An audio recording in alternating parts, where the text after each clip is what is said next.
Student, see the question. A line of length 10 units has -2, 3 as one of its endpoints. If the ordinate of the other end be 9, find its abscissa. Student, यहाँ पर एक line है जिसका distance क्या है 10 है. इसका एक एंड पॉइंट कितना है स्टूडेंट?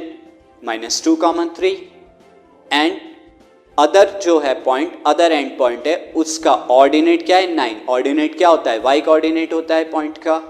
उसका एब्सिसा यानी x कोऑर्डिनेट निकालना है. सो स्टूडेंट करते हैं क्वेश्चन को. तो उससे पहले हमें क्या है अदर कोऑर्डिनेट के यानी अदर जो दूसरा पॉइंट है उसके कोऑर्डिनेट्स मानने पड़ेंगे. Let the coordinate of required point is m, 9. यहां पर 9 हमें दिया हुआ है ना, उसका y कोऑर्डिनेट दैट इज 9 और m मैंने क्या मान लिया? उसका x coordinate that is abscissa माना. Now apply distance formula between -2, 3 and this point m, 9.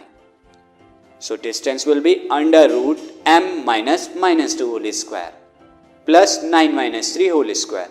यहाँ पर मैंने m, 9 को क्या लिया है? x2, y2 and other points को x1, y1 लिया है.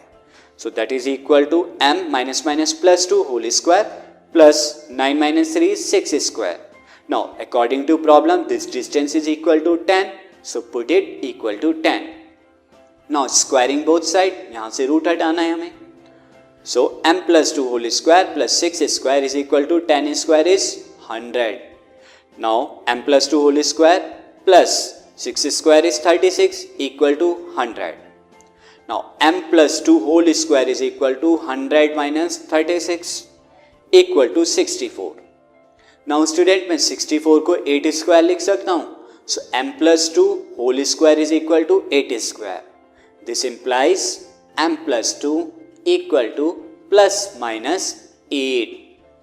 क्योंकि student if a square is equal to b square implies that a is equal to plus minus b. यहाँ पर प्लस b के भी बराबर होगा ये एंड माइनस b के भी बराबर, क्योंकि प्लस 8 का स्क्वायर भी 64 एंड माइनस 8 का स्क्वायर भी 64 होगा. So when m plus 2 equal to 8, so m is equal to 8 minus 2 that is 6, and when m plus 2 is equal to minus 8, so m is equal to minus 8 minus 2 that is minus 10.